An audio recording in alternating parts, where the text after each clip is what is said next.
Spencer Strider looks more like himself and continues to make history with the strikeouts. We'll discuss all that on today's episode of Locked On Braves. So let's get into it. You are Locked On Braves, your daily Atlanta Braves podcast. Part of the Locked On Podcast Network, your team every day.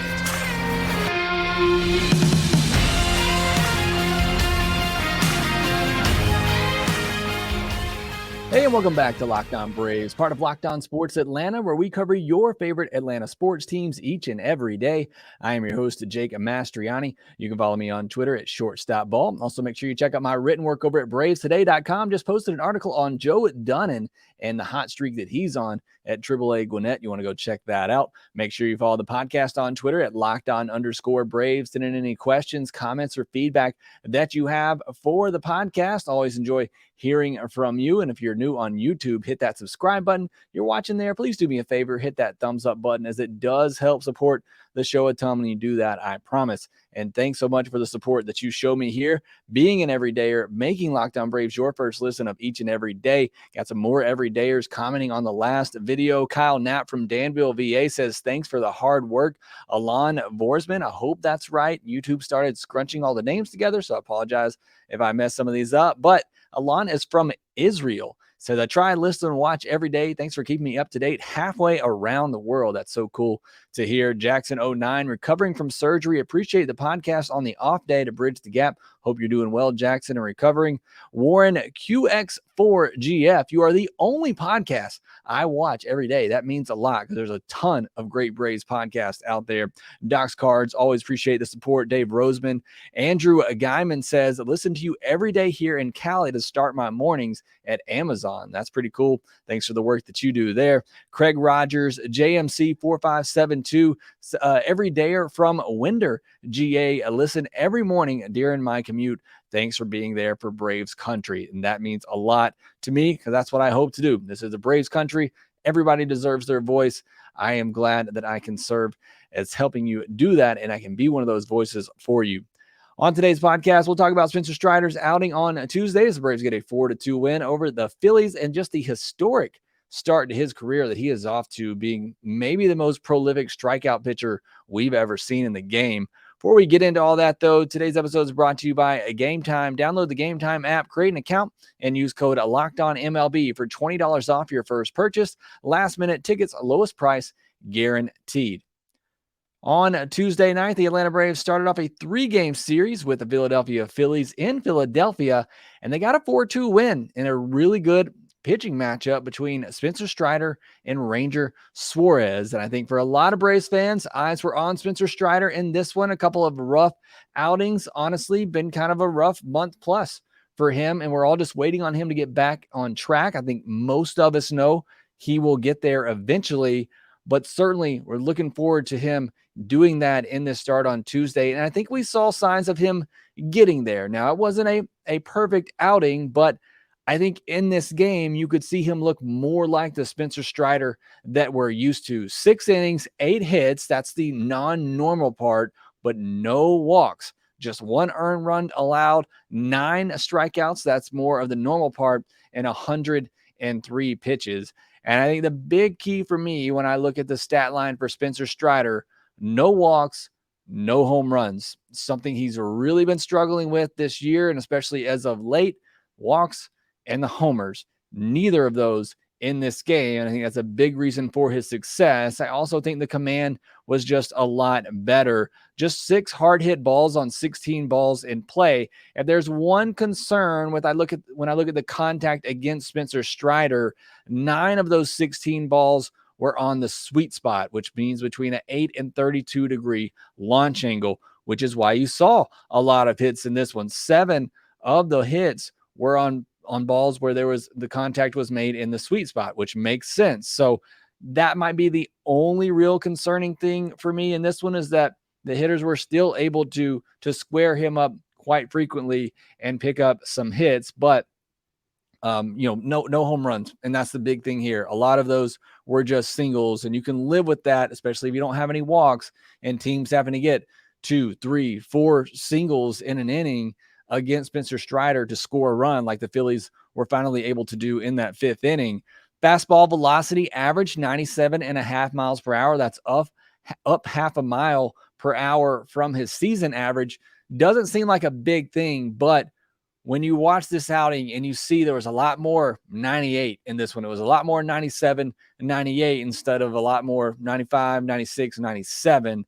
He had a max velo of 99.9. So we saw that velo start to tick up a little bit more in this outing. He was able to reach back for more when he needed it, which is great to see. It's what I mentioned last time out. We just haven't been seeing that this year.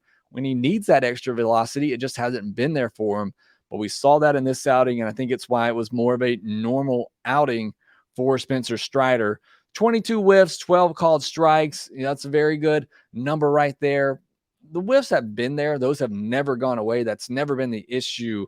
It's mainly just been the lack of velocity at times and the missed in location. And he gave up 8 hits on this night, but I went back and looked at every single one of them, and none of them were middle fastballs. When I looked at this as last time out, it was middle, it was middle up, it was middle in, middle away, middle down. Everything was over the middle of the plate or the heart of the plate. Nothing on the corners, really nothing on the edges.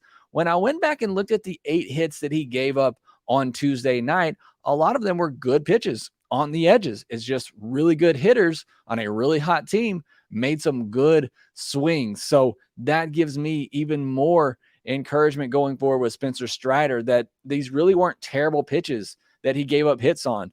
6 of them were on fastballs. 1 was on a slider down and in that needed to be out of the zone. He left it, just at the bottom of the zone. It was a good swing by Brandon Marsh, who was having a really good night.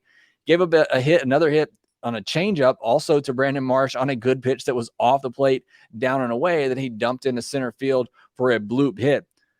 Everything else was a hit on the fastball, and all of them were very good locations. 3 of them were first pitch fastballs, which was one of my complaints on the night with Travis d'Arnaud calling this game. I assume he was calling this one, is that I thought too many first pitch fastballs for a team that was clearly going up there looking for first pitch fastballs. One instance in particular was in that 5th inning where you had 2 on, 1 out. Trey Turner went up there just swinging at 2 fastballs that were way out of the zone, but you could clearly see he was sitting fastball. And so he throws him a 3rd one. It's at the top of the zone. It wasn't a terrible pitch, but when you're looking for it and you're a good hitter like Trey Turner, you can get to that. And he drove it to center field, allowed the runner to move to third base. And then Castellanos comes up. It's a first pitch fastball. Good. Again, very good location on the black, down and away. But when you're looking for it, Castellanos able to get to it, drive it into right field for a hit. So if that's one of my other complaints. I don't really have any complaints in this one. Maybe I was just a little bit worried about the hitter still making good contact against Spencer Strider. But again, it's a really good Phillies lineup, and a lineup that is really hot right now. My other complaint is the sequencing of these pitches, especially with runners in scoring position, runners on base. It just seemed like those Phillies hitters, and a lot of hitters against Spencer Strider, they're trying to eliminate that slider, which is almost impossible to square up. And, really, even for lefties, you're not hitting that changeup unless you're blooping it like Brandon Marsh did. So a lot of hitters just sitting on a first pitch fastball from Spencer Strider, hoping they guess right. And if they do, good hitters are going to time up 96, 97. So that's my really only complaint, is just the sequencing at time for Strider in this outing, especially with runners on. Wish they would have worked backwards a little bit more. I know it's a really good fastball from Spencer Strider. It can get a lot of swings and misses. It does. He has a higher whiff rate on his fastball this year than last year, but I still think good hitters looking for it, they're going to be able to square it up every now and then. So that's really my only complaint from this start, is that I wish they would have mixed up the sequencing a little bit better, especially in big spots. Only 8 changeups on the night. Would still like to see more of those. We'd like to see him throw a couple to right-handed hitters as well. But again, no real complaints. I thought this was more of the Spencer Strider that we're accustomed to seeing. You saw the velocity up there. You're seeing the strikeouts. I saw him working on the edges a lot more. Not a lot of misses over the middle of the plate, especially in big spots. So this was a highly encouraging outing for Spencer Strider. Again, I know he gave up 8 hits, but you go back and look at those 8 hits and the pitches that he made, they were all really good pitches or just really good swings by some really good hitters. And again, no walks, no home runs, very key for Spencer Strider. Next, I want to get into the offensive side of things on the night because it wasn't the big offensive explosion we've been accustomed to seeing from this Braves offense over the last week, but they still come at you every single inning, and they finally do come through with those big hits, and we're able to score enough runs to win the game. We'll discuss that more here and next.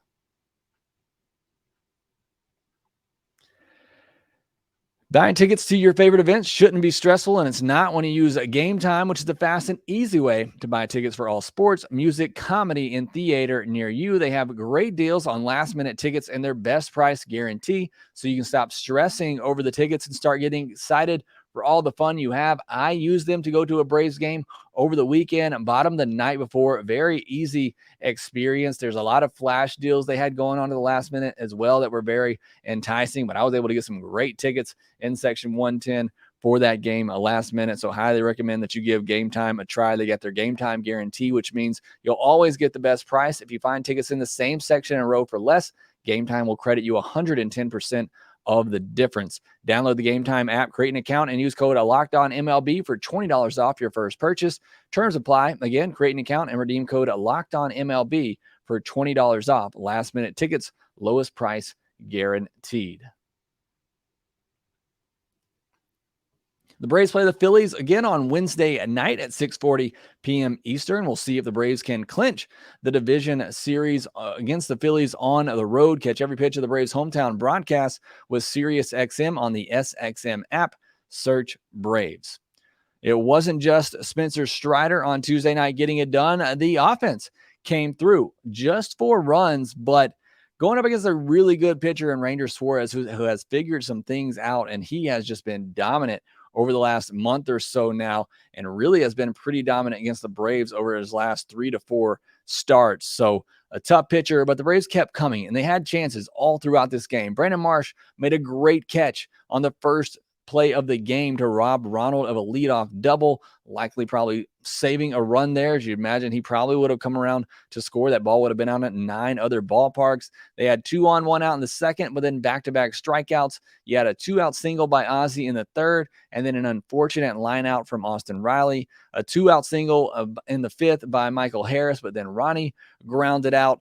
Riley responded after the Phillies scored in the bottom of the fifth with a home run in the top of the sixth to tie the game out. That was huge for the game and how everything else played out after that. And then even after the home run, Travis d'Arnaud followed up with a walk. He didn't have a hit on the night, but he had 2 walks. Then you had back-to-back groundouts again. You had a leadoff walk by Arcia to start the rally in the 7th. A huge at-bat there. You had a 3-2 count, was able to get the walk, get on base, and then Eddie Super Rosario comes in again off the bench, got a pinch hit, double, held up Arcia last minute at third base. Probably the right move, although Michael Harris, tough luck, ground out on a hard hit ball next, but then Ronnie comes through with the clutch RBI single on a first pitch fastball to put the Braves on top, and then a key hit and run, sending Ronald from first. Ozzie grounds to second. Probably would have been a double play. Instead, it's not. They avoid the double play. Run scores from third base. The Braves take a 2-to-run lead, and then Olsen adds insurance in the 8th inning with a home run. He also had a couple of 2-out singles in that inning, but Michael Harris struck out. Ronald had an infield single to start the 9th, but couldn't bring him in. It's just a relentless offense right now, and they're not going to come through every inning, but almost every inning they're going to give you an opportunity to score a run. Everyone except Pilar reached base on this night, and his replacement had 2 hits. Just 4 hits through 6 innings. They had 6 hits in the last 4 innings. Again, this just a relentless lineup right now. Everybody pitching in, everybody getting on base, and you give them enough chances, at some point they're going to come through with that big hit. Bullpen did its job. Wasn't a perfect performance, but good enough. I thought Minter looked really sharp in the 7th inning. He's given up just 1 run in his last 12 appearances. Thought Nick Anderson was a little shaky. Again, I've talked about it. There's some possible regression coming from him. Got to be careful here, using him as your setup guy, but he does get through it. Bad base running by JT Realmuto to help Anderson get out of that inning and really help the Braves out, because Iggy was a little rough And it feels like it's been like this for Rysdale when he comes into a game. Seems like command's a little off, velocity is a little bit down in the first batter that he faces, and then he really starts to reel it in. Made some good changeup against Cody Clemens for a ground out. A big 0-2 mistake to Brandon Marsh, who again was on it on Tuesday night. Had an 0-2 fastball that he threw right down the middle to Brandon Marsh, and then a really good changeup to Kyle Schwarber to get the strikeout and end the game. So ultimately gets it done. Now, moving back to Spencer Strider, it's our stat of the day, a Wednesday segment, and our stat of the day is 301 strikeouts. If you watch the broadcast, you follow on Twitter, you probably know what this is. That's how many strikeouts Spencer Strider has through his first 35 career starts. Why they chose 35 as the benchmark here, I don't know, but that was the stat of the day that everybody was tweeting out and talking about. Dwight Gooden is the only other pitcher to have over 300 strikeouts in their first 35 career starts, and he threw 51.2 more innings in those starts than Spencer Strider did, and still just had one more strikeout. So now we're going to go into a deep dive of Spencer Strider's strikeouts, because this is just absurd. And bear with me, because I'm going to throw a lot of numbers at you here. I'll start out with an easy one. Spencer Strider leads the league this year with 136 strikeouts. The next closest is Kevin Gausman with 121 and the same number of starts and 8 more innings pitched. Again, pay attention when I'm talking about who is second in all these stats. His 14.46 K per nine leads all of baseball this year. It's 2.7 points higher than second place. 2.7 points higher K per nine than the next best strikeout pitcher. Since the start of 2022, Strider has a K per nine of 13.91. Second on that list is Carlos Rodon at 11.98. We're talking about a 2-point difference, a full 2-point difference in K per nine over that stretch. He became the fastest to 200 strikeouts last year, and he became the fastest to 100 strikeouts this year. He's averaging 9 strikeouts a start this season. If he gets to 190 innings, he's going to reach 300 strikeouts, and that would break Randy Johnson's record, as he was the fastest to 300 strikeouts at 197 and 2/3 innings. Garrett Cole did it at 198.1 innings and is the second fastest. So he is on pace to become the fastest pitcher ever to reach 300 strikeouts in a season. Again, I think if he gets to that 190 inning pitch mark, he's going to break that record, especially with the pace that he's on right now. It is down a little bit in June. He's averaging just 7.5 strikeouts a start, but with what we saw on Tuesday night, hopefully he's moving back in the right direction there. Now, these are just some crazy StatCast numbers here. Again, bear with me. I'm going to throw a lot of numbers at you, but it's absurd to look at these numbers for Spencer Strider. And I tweeted this out on my Twitter at shortstopball if you want to go check it out in visual form. His 39.1% whiff rate tops all of baseball. Luis Castillo is second best at 33.7. Again, 39.1% to 33.7. That is the gap between Spencer Strider and the next best strikeout pitcher. His zone swing and miss, so these are pitches in the zone that hitters swing at and don't make contact, is tops at 29.7%. Second best is also, again, Castillo at 25.1%. His in-zone contact percentage is tops at 70.1%. His zone swing and misses, how many times he's got a swing and miss on pitches in the zone, is tops at 154. Second best is, again, Luis Castillo at 124. 154, 124. That's the gap between Spencer Strider and Luis Castillo for most swings and misses in the zone. Out of the zone, his out-of-zone swing and miss percentage is tops at 62.7%. If a batter swings at a Spencer Strider pitch that is out of the zone, 63% of the time, they are missing that pitch. Interestingly enough, Charlie Morton is second on that list at 58.6%. 0.2%. We know how much movement Charlie Morton has on his pitches. He relies heavily on getting chases out of the zone. Spencer Strider's out of zone contact percentage is 37.3%. Morton is second again here at 41.8%. Those are just absurd numbers to talk about, and just the gap between Spencer Strider and the next best. And he's doing it primarily with 2 pitches. He only threw 8 changeups and 103 pitches on Tuesday night. The rest were fastballs and sliders. And he is able to dominate hitters in a fashion we have never seen. I mean, we're talking about him being one of the most prolific strikeout pitchers in the history of the game, having some of the most dominating stuff in the history of the game. This is not hyperbole. I'm just reading you the numbers that we're seeing here. He's already been the fastest to 100 strikeouts. He's already been the fastest to 200 strikeouts. He's on pace to be the fastest to 300 strikeouts. He has a wide gap in just about every stat that has to do with swings and misses. This is dominating stuff like we haven't seen, and it's just incredible. And he's doing it with 2 pitches. It's just his second full season in the league. This is why I really have no concern long-term about Spencer Strider, because this stuff is just so dominating. Now he needs to command it better, and that's what we've talked about over the last month or so when he's struggled, and he's got to maintain that high velocity stuff to keep hitters off his slider, which is just elite. I mean, it's one of the best pitches in all of baseball right now.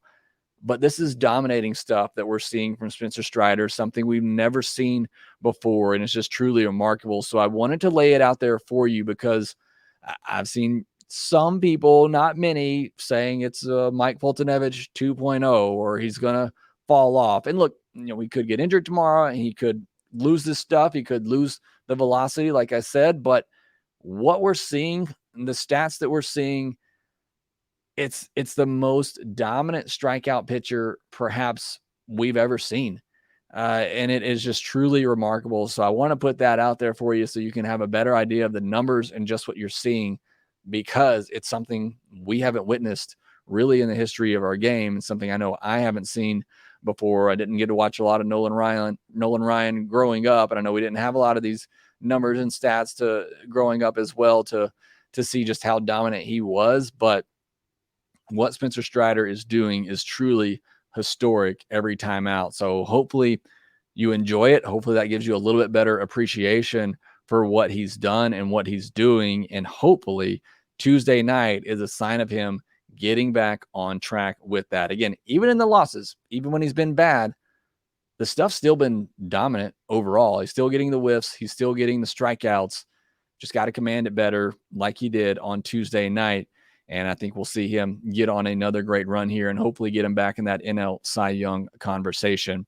All right, next, we got some injury news. Speaking of Cy Youngs, the Braves may have a potential Cy Young candidate, the guy who finished second in the Cy Young voting last year, coming back soon. He's making progress. We'll discuss that here and next.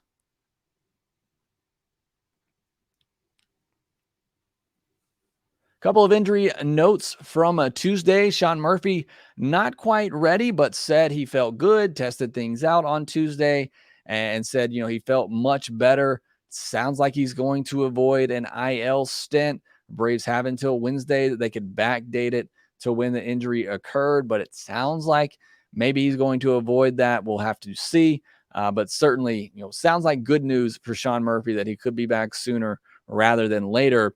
Max Fried and Dylan Lee both started throwing bullpens, which is the first a big hurdle in returning. Likely throw bullpens, maybe a sim game, and then start a rehab assignment.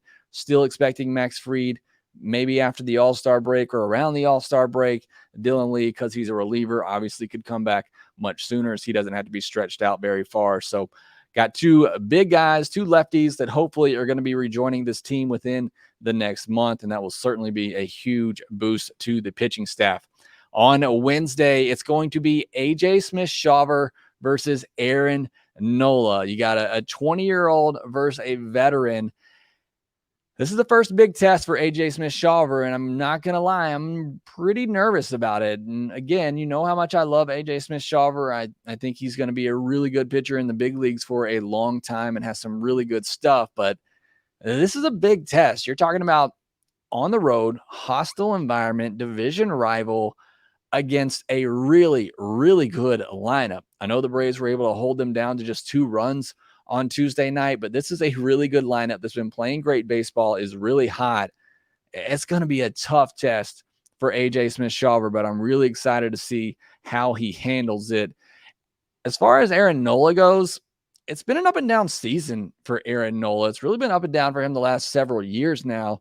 10 runs allowed in his last 2 starts. He's given up 4 earned or more in 8 starts this year. He gave up 5 to Atlanta on May 25th. They got him for 3 home runs in that game. He's given up 15 home runs on the year. That's something that's really plagued him. Obviously, the Braves lead Major League Baseball in home runs, so that certainly plays into their favor, and they're playing in a hitter-friendly environment there in Philadelphia. So it feels like a pretty good matchup for the Braves, but never count out Aaron Nola because he's capable of going out there and throwing 7-8 innings of shutout baseball or 1-run baseball. We know he's got it in the tank there. So gonna be a tough matchup for the Braves on a Wednesday night, but certainly a pitcher it feels like that they can get to.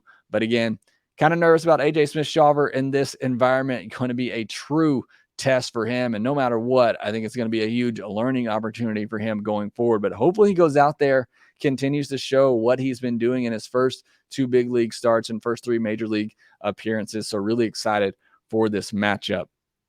The Braves play the Phillies on a Wednesday night at 6:40 p.m. Eastern. Again, it's the 20-year-old AJ Smith-Shawver going against the veteran and Aaron Nola. Catch every pitch of the Braves' hometown broadcast with SiriusXM on the SXM app. Search Braves.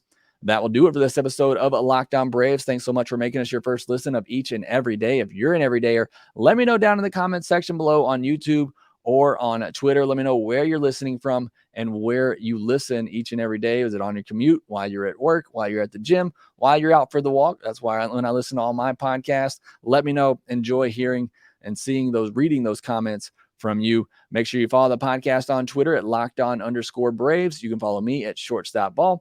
Make sure that you rate, review, and subscribe to the Locked On Braves podcast wherever you get your podcast, and we will talk to you next time.